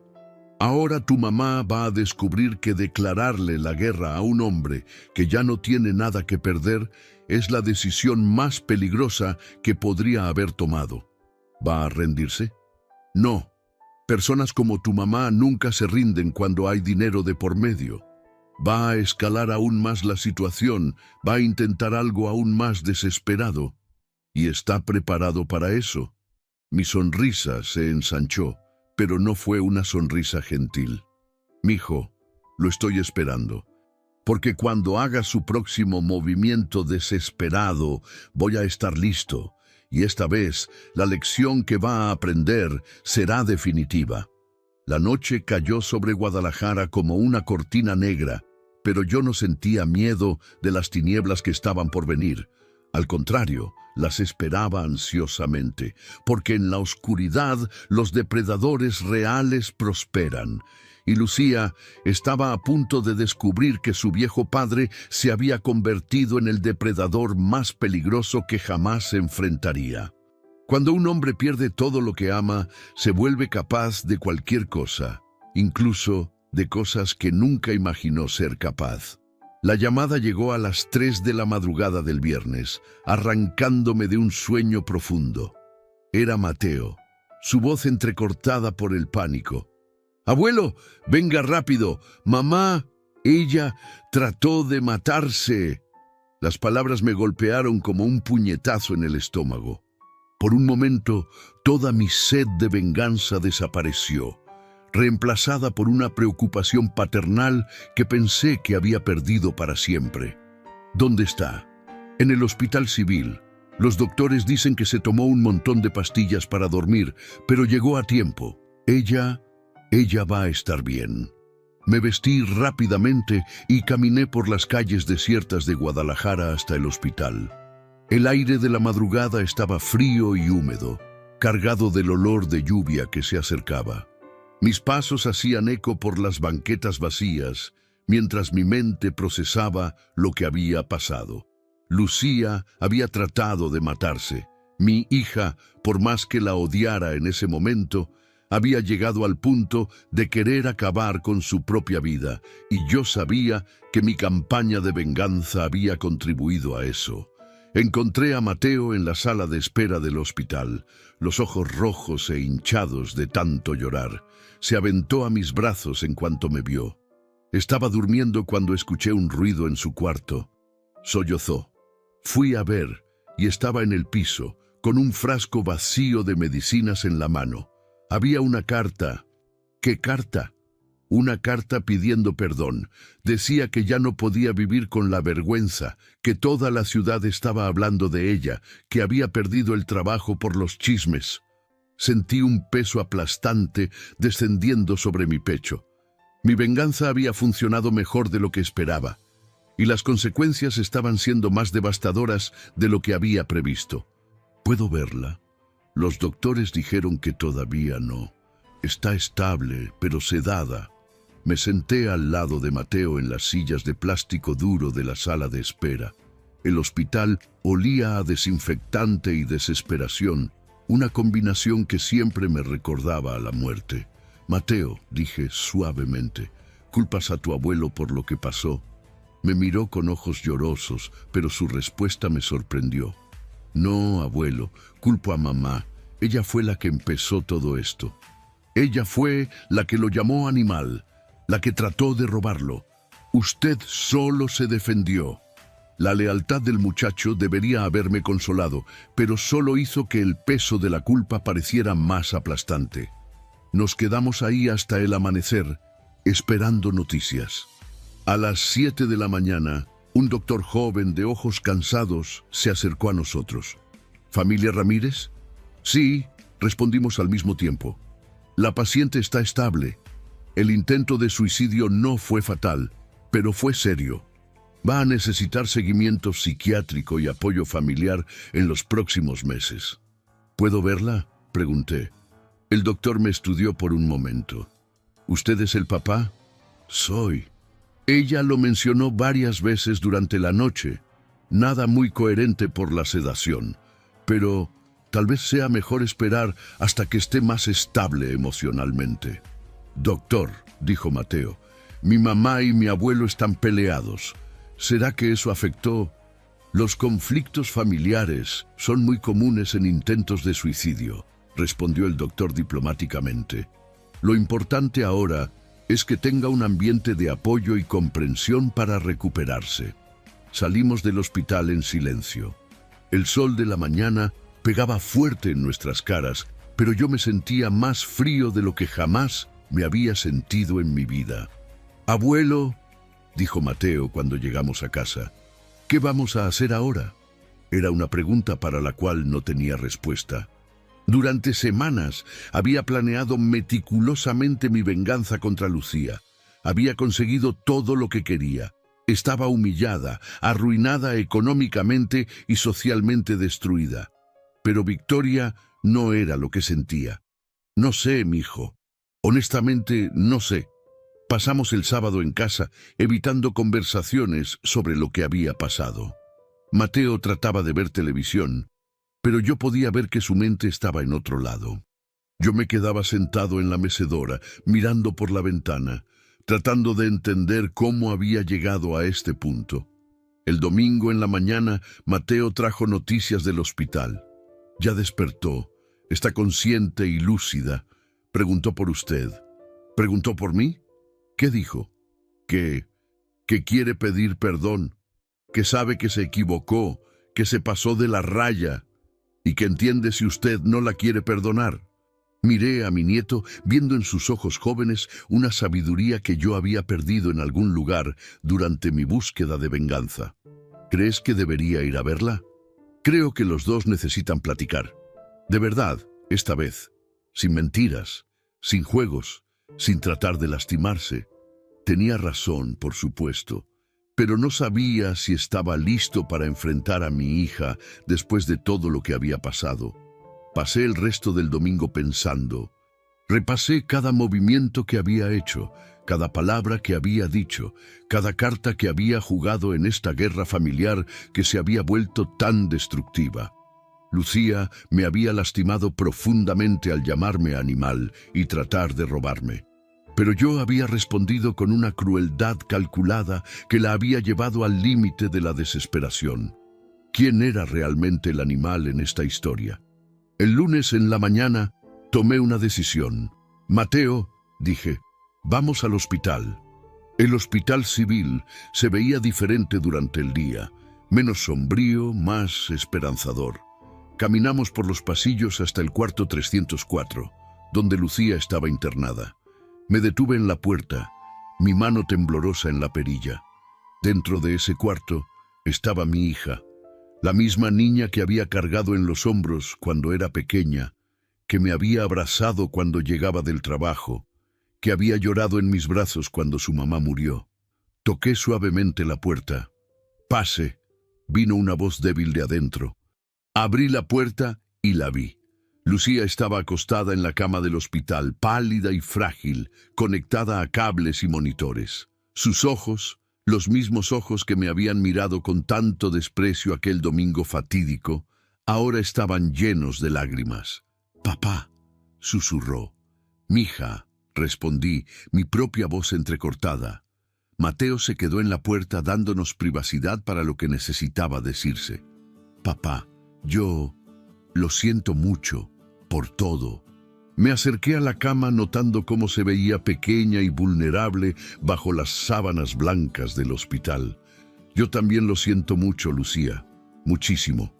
Usted no necesita pedir perdón. Yo fui la que empezó todo esto. Yo la que lo llamé de esa palabra horrible.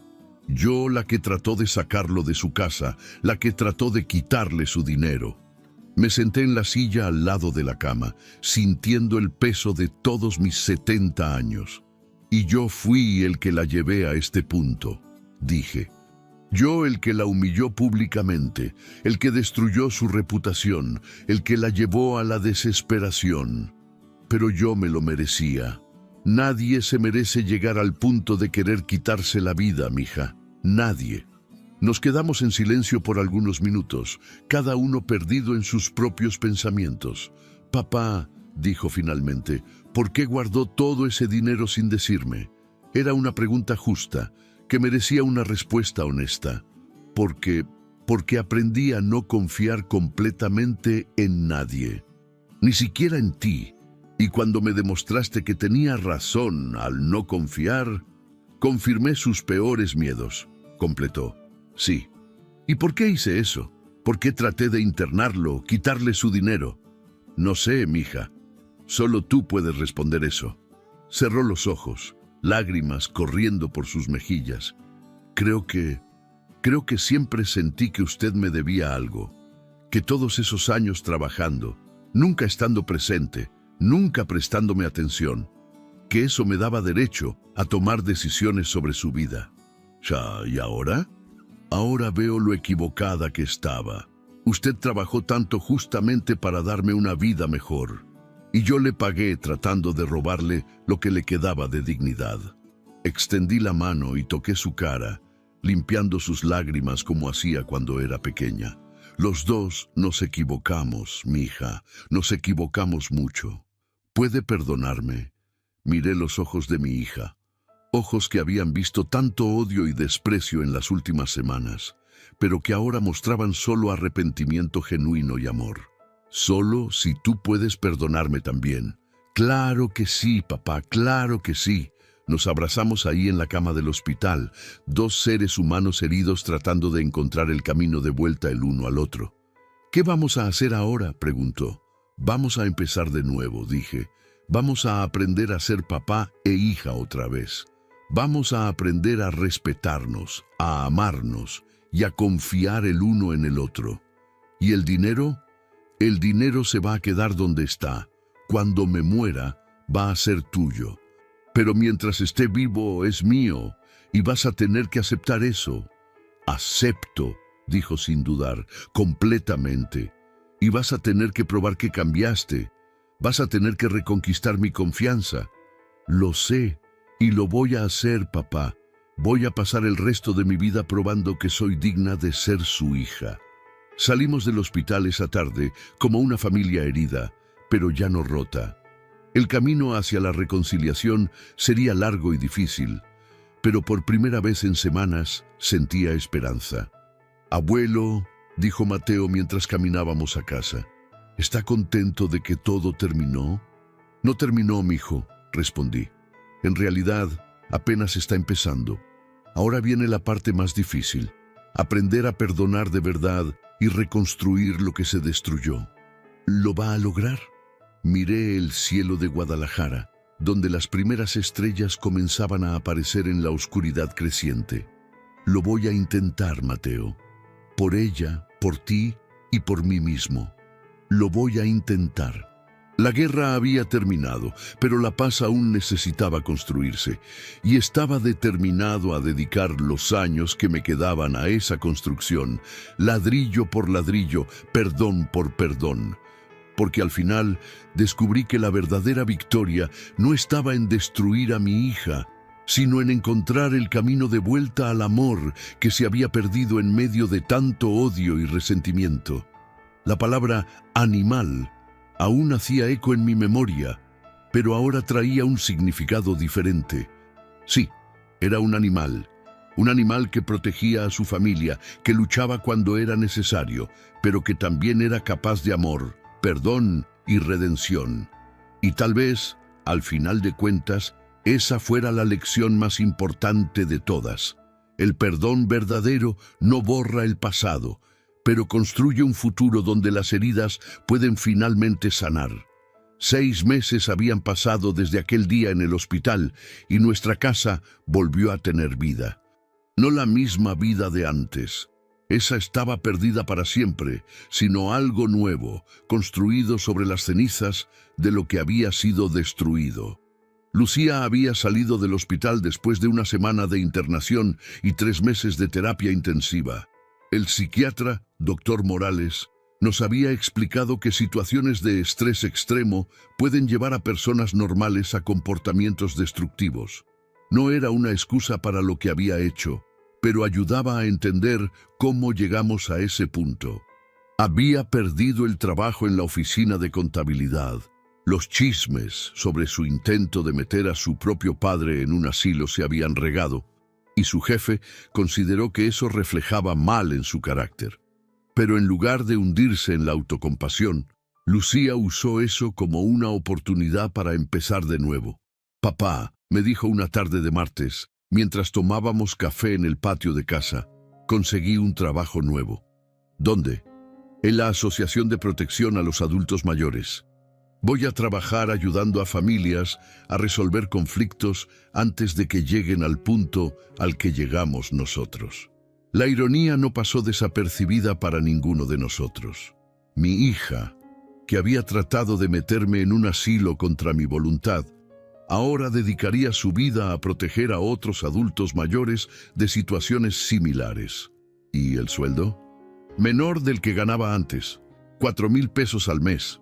Pero es un trabajo honesto y, bueno, siento que puedo hacer la diferencia.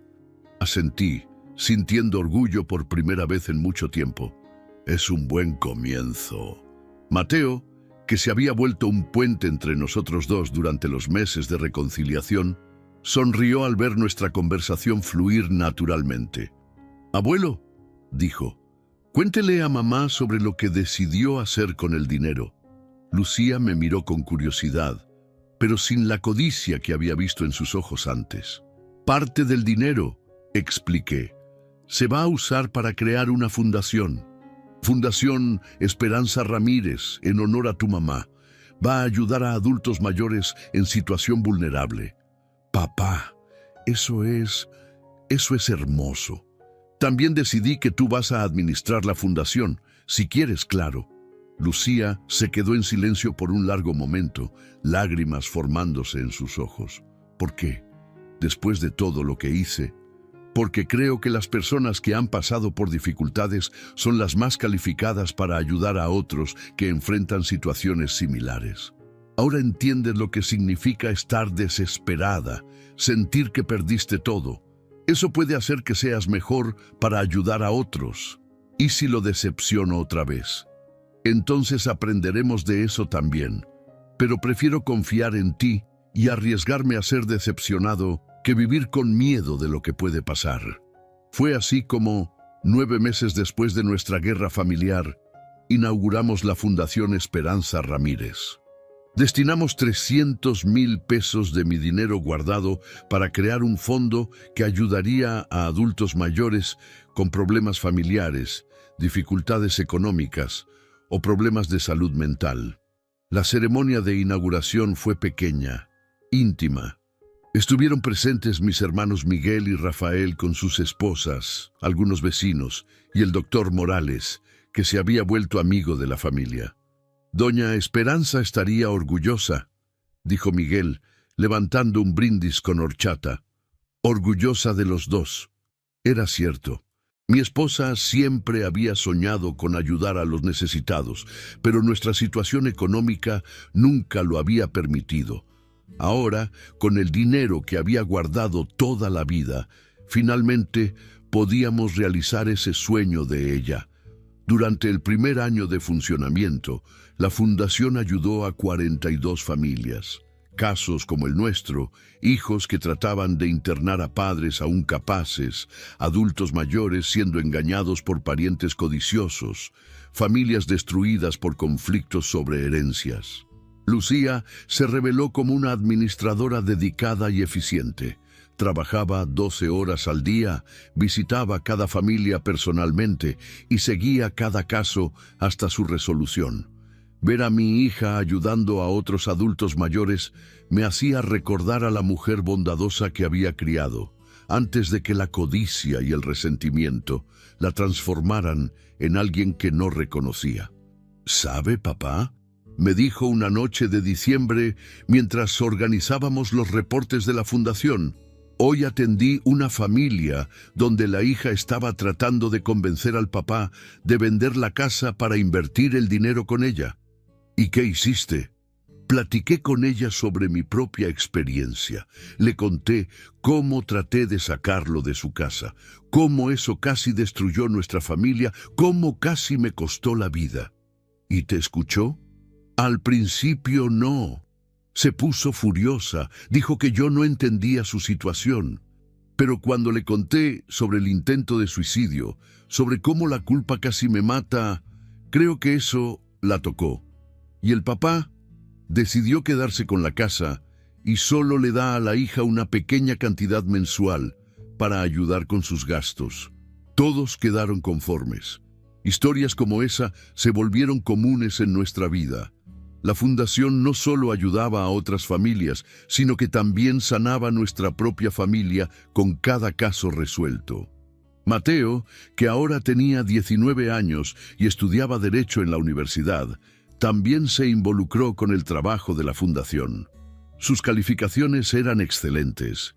Había heredado la inteligencia de su mamá, pero también la determinación que había visto en mí durante nuestros meses de guerra.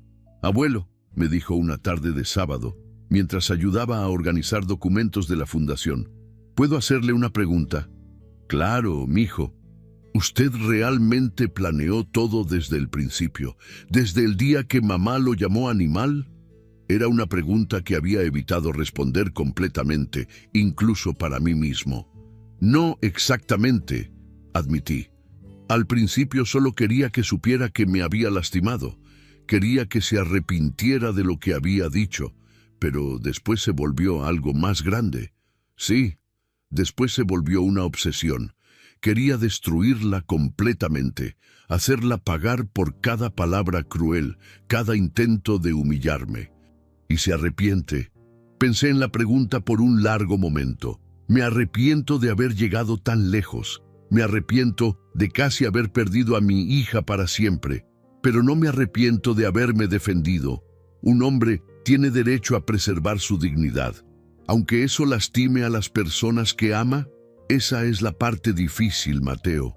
A veces, cuando estamos heridos, lastimamos a otros sin darnos cuenta de las consecuencias. Lo importante es aprender de eso y tratar de hacerlo mejor la próxima vez.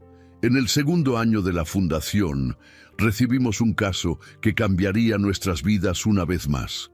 Era una señora de 82 años, doña Remedios, cuyos hijos habían tomado control de su casa y de su pensión, alegando que tenía demencia.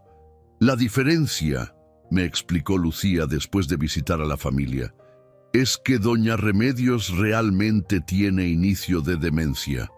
No es como nuestro caso, donde todo era fingimiento y manipulación». «¿Y cuál es el problema entonces?» «Los hijos están usando su condición para robar mucho más de lo que necesitarían para sus cuidados. Están vendiendo muebles antiguos, joyas de la familia, hasta medicinas que ella necesita. ¿Y ella sabe?» «En los momentos de lucidez, sí, y sufre mucho por eso. Decidimos que este sería nuestro caso más importante. Lucía trabajó con abogados para cuestionar la tutela de los hijos, mientras yo visitaba a doña Remedios personalmente para ofrecerle apoyo emocional. «Don Ernesto», me dijo una tarde, sus ojos aún brillantes a pesar de la edad avanzada, «usted es muy bondadoso. ¿Por qué me está ayudando?» «Porque sé lo que es ser traicionado por aquellos que deberían protegernos», respondí. «Y porque aprendí que a veces necesitamos pelear para preservar nuestra dignidad. Pero yo soy solo una vieja enferma. Usted es una madre que merece respeto. Una mujer que trabajó toda la vida y merece vivir sus últimos años con dignidad. Eso no es poco». Después de 6 meses de batalla legal, logramos que los hijos de doña Remedios devolvieran los bienes que habían vendido ilegalmente y establecimos una nueva tutela, administrada por un pariente más lejano pero honesto. Doña Remedios pasó sus últimos 2 años de vida en paz, bien cuidada y respetada. «Papá», me dijo Lucía la noche después del funeral de doña Remedios, «creo que ahora entiendo por qué guardó todo ese dinero». «¿Ah, sí? ¿Por qué?» No era solo para protegerse, era para poder proteger a otros también, para tener los recursos necesarios para luchar contra injusticias como la que casi nos pasó a nosotros. Tenía razón. Sin darme cuenta completamente en ese momento, había pasado 50 años preparándome para momentos como estos. 3 años después de nuestra guerra familiar, la Fundación Esperanza Ramírez se había vuelto una referencia en Guadalajara. Teníamos un equipo de 12 personas, incluyendo abogados, trabajadores sociales y psicólogos. Habíamos ayudado a más de 200 familias a resolver conflictos sin llegar a los extremos a los que nosotros habíamos llegado. Lucía, ahora de 37 años, se había vuelto una de las defensoras de derechos de los adultos mayores más respetadas de la ciudad. Daba pláticas en universidades, participaba en programas de radio y hasta escribió un libro sobre conflictos familiares que involucran a adultos mayores. ¿Sabe qué es lo que más me da orgullo?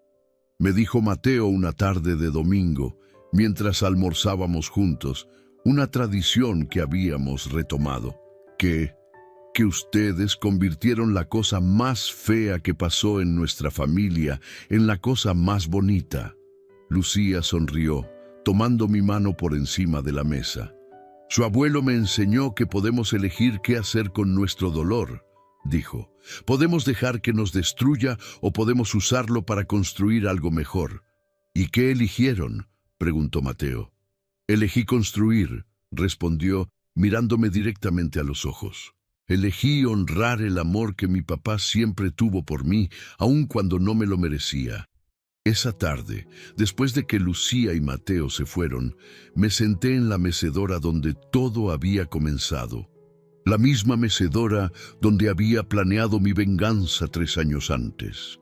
La misma mecedora donde había descubierto que el odio puede consumir a una persona, pero el perdón puede transformarla. El dinero que había guardado toda la vida aún estaba escondido por la casa. Ahora menos de la mitad del original, el resto invertido en la fundación y en ayudar a familias necesitadas. Pero descubrí que entre más daba, más rico me sentía. Lucía nunca más había mencionado herencia o tratado de tomar control de mis bienes. Había aprendido a valorar cosas más importantes que el dinero. Y yo había aprendido que la verdadera riqueza de un hombre no se mide por los pesos que acumula, sino por el impacto positivo que deja en el mundo. A los 73 años, finalmente entendía lo que mi esposa Esperanza siempre trató de enseñarme, que el amor verdadero no es algo que guardas con celos, sino algo que compartes generosamente. La palabra animal aún hacía eco ocasionalmente en mi memoria, pero ahora traía una sonrisa a mi rostro. Sí, era un animal que había aprendido que la verdadera fuerza no viene de la capacidad de destruir a tus enemigos, sino del valor de perdonar a aquellos que amas. Y cuando pienso en el legado que voy a dejar, no pienso en los 860,000 pesos que una vez escondí por las paredes de esta casa. Pienso en la fundación que lleva el nombre de mi esposa, en las familias que fueron reunidas, en la hija que recuperé y en el nieto que aprende todos los días lo que significa ser un hombre de carácter. El sol se ponía una vez más sobre Guadalajara, tiñendo el cielo de rojo y dorado. Pero esta vez no era el rojo de la sangre o de la rabia. Era el rojo cálido del amor familiar que había sido probado por el fuego y emergido más fuerte. Lucía me había llamado animal aquel domingo terrible hace 3 años, y tal vez tenía razón, pero aprendí que ser un animal no significa ser salvaje o cruel. Significa ser protector, leal y dispuesto a luchar por aquellos que amas. Y al final de cuentas, esa tal vez sea la definición más honrosa de humanidad que existe. Ahora puedo contarte lo que realmente pasó esa madrugada, 3 meses después de nuestra reconciliación en el hospital. Lucía había regresado a casa, se estaba recuperando bien de la depresión, pero yo aún cargaba dentro de mí una rabia que no lograba extinguir completamente. Era como un fuego que se negaba a morir, alimentado por meses de humillación y traición. Esa noche no podía dormir. Caminé por la casa, pasando por los escondites vacíos donde antes guardaba mi dinero, mirando las paredes que fueron testigos de nuestra guerra familiar. Fue cuando escuché pasos en el patio trasero. Era Lucía. Estaba parada bajo la luz de la luna, mirando la casa donde había nacido, lágrimas corriendo por su rostro. No me vio en la ventana, solo se quedó ahí, llorando silenciosamente. Algo dentro de mí se rompió en ese momento. Toda la rabia reprimida, todo el dolor no sanado, explotó como un volcán. Fui a mi cuarto y tomé la vieja pistola que había pertenecido a mi papá, una reliquia que guardaba desde hacía décadas pero nunca había usado. Salí de casa y caminé hacia ella. Mis pasos en el pasto hicieron que Lucía se volteara, y fue entonces que me vio. Su papá de 70 años, sosteniendo un arma, con ojos que no reconocía. «Papá, por favor», susurró, sus manos extendidas en súplica. «No entiende lo que está haciendo. Ahora vas a descubrir quién realmente es el animal aquí, mija», murmuré, mi voz ronca haciendo eco por la madrugada silenciosa. Por un momento que pareció eterno, nos quedamos ahí. Papá e hija, depredador y presa, amor y odio enfrentándose en la oscuridad. La pistola pesaba en mi mano como todos los años de sacrificio que sentía que habían sido desperdiciados. «Papá», dijo Lucía, su voz más firme ahora, «si va a hacer esto, al menos déjeme hablar». «¿Hablar? ¿Ahora quieres hablar? Después de llamarme animal, de tratar de robarme, de casi destruir nuestra familia?» «Sí», dijo, dando un paso hacia mí, «porque si me mata hoy, Mateo nunca lo va a perdonar, y toda la bondad que construimos con la fundación, toda la sanación que logramos, todo eso se va a volver cenizas». Sus palabras me pegaron como puñetazos. Pensé en Mateo, que se había vuelto un hombre hermoso y honrado. Pensé en las familias que habíamos ayudado a través de la fundación. Pensé en doña Remedios, que había muerto en paz gracias a nuestro trabajo. «Usted no es un asesino, papá», continuó Lucía, otro paso hacia mí. «Es un hombre que fue lastimado y reaccionó como cualquier papá reaccionaría, pero no es un asesino». La pistola comenzó a temblar en mi mano. Tenía razón. No era un asesino. Solo era un viejo herido que había confundido justicia con venganza, que había dejado que el dolor se transformara en algo monstruoso. «¿Por qué regresó aquí esta noche?», pregunté, mi voz quebrándose. «Porque no puedo dormir», confesó. «Porque todas las noches pienso en cómo casi destruí al hombre que más amo en el mundo. Vengo aquí y me quedo viendo esta casa, recordando cuando era pequeña y lo esperaba que regresara del trabajo, recordando cómo me sentía segura cuando usted llegaba a casa». Las lágrimas comenzaron a correr por mi rostro, mezclándose con el sudor frío de la madrugada. «Te perdoné, mi hija», susurré, «pero no logré perdonarme a mí mismo». «Entonces, déjeme ayudarlo con eso», dijo extendiendo la mano. «Déjeme ayudarlo a guardar esa arma y a guardar esa rabia también». Miré la pistola en mi mano, después el rostro de mi hija, el mismo rostro que había besado cuando era bebé, que había consolado cuando estaba enferma, que había visto formarse en una mujer hermosa e inteligente a pesar de todos mis errores como papá. Lentamente bajé el arma. «No puedo», murmuré, «no puedo lastimarte, ni siquiera después de todo». Lucía corrió hacia mí y me abrazó, la pistola cayendo en el pasto entre nosotros.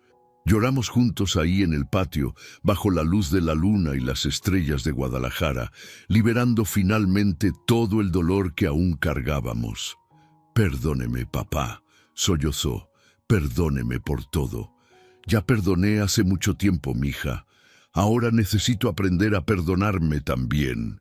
Esa madrugada enterramos la pistola en el mismo lugar donde mi esposa había plantado rosas años atrás. Fue nuestra forma de enterrar definitivamente la guerra entre nosotros y plantar algo nuevo en su lugar. Cuando salió el sol, éramos otra vez papá e hija, heridos pero sanados. imperfectos, pero unidos por el amor que había sobrevivido a todo. 5 años después de aquel domingo que cambió nuestras vidas para siempre, estoy sentado en la misma mecedora, viendo a mi nieta Isabel jugar en el patio. Ahora tiene 11 años y heredó los ojos brillantes de la bisabuela Esperanza. Lucía, que se volvió a casar el año pasado con un hombre bondadoso que respeta a nuestra familia, está embarazada de su segundo hijo. Mateo se recibió de abogado y trabaja medio tiempo en la fundación, medio tiempo en un despacho particular que se especializó en derecho familiar. La Fundación Esperanza Ramírez ahora tiene 3 sedes en Guadalajara y una en Puerto Vallarta. Ya hemos ayudado a más de 1000 familias a resolver sus conflictos sin destruir los lazos que los unen. El libro de Lucía sobre nuestra experiencia se volvió referencia nacional en universidades y cursos de psicología familiar. Mi dinero guardado. Aún tengo suficiente para vivir cómodamente, pero la mayor parte se invirtió en hacer la diferencia en la vida de otras personas. Y descubrí que esa es la única forma de multiplicar riqueza que realmente importa. Hoy reconozco que, durante nuestra guerra familiar, cometí excesos que me avergüenzan. Mentí sobre grabaciones inexistentes, pagué médicos para incluir diagnósticos tendenciosos y manipulé situaciones de forma cruel y calculada. Mi sed de venganza me llevó a usar métodos cuestionables que, aunque funcionaron, no fueron dignos del hombre que pretendía ser. Si pudiera regresar el tiempo, elegiría enfrentar a Lucía con firmeza, pero sin recurrir a esas tácticas que mancharon mi victoria moral. El dolor no justifica volvernos aquello que criticamos en otros. Pero entonces recuerdo que tal vez necesitábamos pasar por ese valle de sombras para llegar a la luz donde estamos ahora. Tal vez nuestra guerra familiar fue necesaria para enseñarnos el verdadero valor de la paz. La casa aún guarda los ecos de aquellos días difíciles, la pared donde escondí mi primer dinero, la cocina donde actué mi confusión mental, la sala donde Lucía me llamó animal. Pero ahora esos lugares también guardan memorias de reconciliación, de perdón y de amor reconquistado. Si pudiera regresar el tiempo y cambiar algo, lo cambiaría. Honestamente no sé. Nuestro dolor nos enseñó compasión, nuestra rabia nos enseñó los peligros del odio, nuestra casi destrucción nos enseñó el valor de la familia. Tal vez, al final de cuentas, necesitemos pasar por el infierno para verdaderamente valorar el paraíso. Llegamos al final de mi historia, pero las lecciones que aprendí hacen eco hasta hoy en cada familia que nuestra Fundación Esperanza Ramírez ayuda. Cuando Lucía me llamó animal, aquel domingo terrible, nunca imaginé que esa palabra se volvería el catalizador de la transformación más profunda de nuestras vidas. Aprendí que el orgullo herido puede volvernos verdaderos monstruos, pero también que el perdón genuino tiene el poder de transformarnos en mejores seres humanos. ¿Cuántas familias por el mundo están pasando por el mismo conflicto que vivimos? ¿Cuántos papás sienten el dolor de la traición de hijos ingratos? ¿Y cuántos hijos cargan resentimientos antiguos sin darse cuenta del amor detrás de cada sacrificio paterno?